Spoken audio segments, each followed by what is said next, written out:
सोचना वो सोचते रहे। जगदेव बाबू को याद करने से नहीं चुकेगी, नहीं रुकेगी। तब जाकर लोगों को लगा कि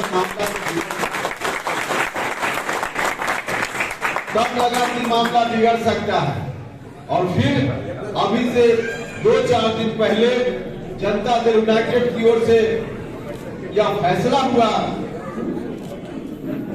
कि जगदेव बाबू की जयंती के अवसर पर पार्टी भी कार्यक्रम करेगी।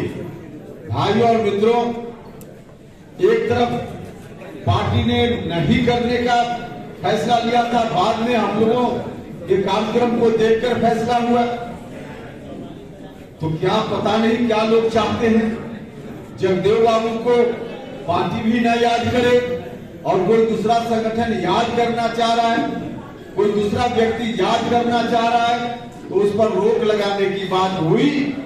यह घोर आश्चर्य का विषय है, घोर दुख का विषय है। अब ये कार्यक्रम कल हुआ बापू सभागार में।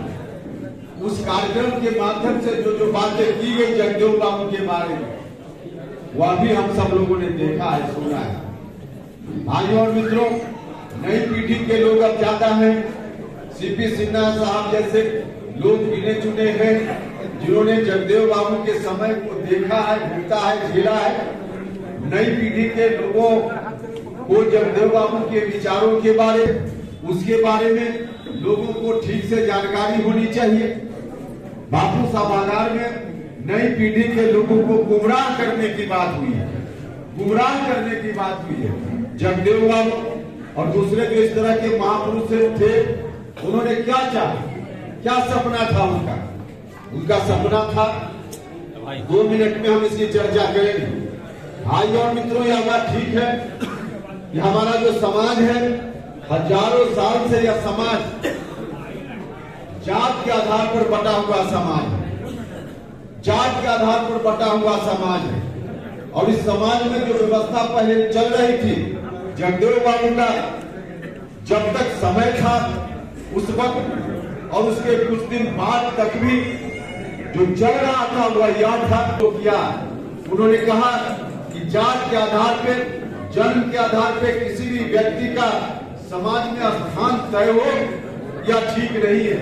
इस व्यवस्था में बदलाव की बात उन्होंने की, लेकिन इस व्यवस्था में बदलाव की बात करते हुए कैसी व्यवस्था हो? खटपट का काम हम कह रहे हैं कि पार्टी की मजबूती के लिए काम हो, इसमें खटपट का काम है। आप इंतजार किस चीज का कर रहे हैं? इतना कुछ होने के बाद इंतजार किस चीज का कर रहे हो? कोई खास जैसा नहीं है, कोई नाराजगी जैसी बात नहीं है। हम पार्टी को पटरी पर लाने के लिए, पार्टी की मजबूती के लिए हम अपनी बात कह रहे हैं। और उसके लिए हम कह रहे हैं कि अगर पार्टी मीटिंग बुलाए तो उस मीटिंग में भी हम आकर अपनी बात कहते हैं। अरे भैया, सवाल हम जवाब दे रहे हैं, कौन बकबक कर रहे हैं? आप क्या है? आप मीडिया से हैं? कौन है? कौन है? हम यह कह रहे हैं पार्टी कोई मंच उपलब्ध करावे। मीटिंग तो हम कह रहे हैं कि राष्ट्रीय कार्यकारिणी की बैठक, उसमें हम अपनी बात कहेंगे, या मुख्यमंत्री जी बुलाएंगे तो हम जाने के लिए बिल्कुल तैयार हैं। उसमें कहा हमको कोई एतराज। मतलब बागी तेवर दिखाकर आप चाह रहे हैं कि पार्टी को पटरी पर ले आए?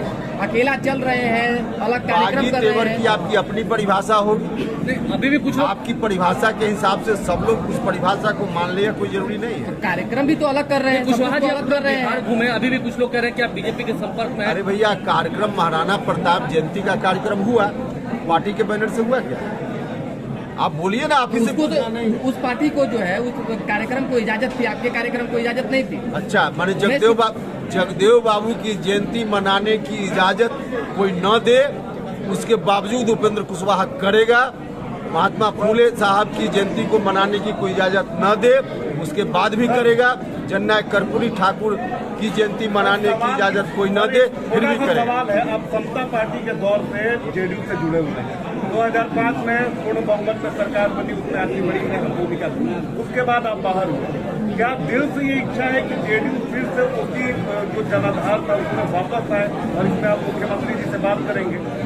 हम चाहते हैं जेडीयू का जनाधार जो उस वक्त था मजबूती से जो ढीला पड़ रहा है मजबूती से फिर से इकट्ठा हो, और बाकी लोग भी जो बीच बीच में आए सब लोगों ने ताकत दी, सब लोग मिलकर आधार के साथ मजबूती से खड़ा रहे। रामेश्वर महतो कुछ लोगों का नाम ले रहे हैं, क्या आपका इशारा भी उन्हीं लोगों की तरफ है? क्या वही नीतीश कुमार को कमजोर कर रहे हैं? नहीं, बिल्कुल नहीं, बिल्कुल नहीं। रामेश्वर महतो जी ने जिनका नाम लिया है, मेरी समझ से वो लोग बिल्कुल दोषी नहीं है। वो लोग उपयोग किए जा रहे हैं, मोहरा बनाए जा रहे हैं, उसके पर्दा के पीछे कोई और है। जो लगता है कि उपेंद्र कुशवाहा से डायरेक्ट हम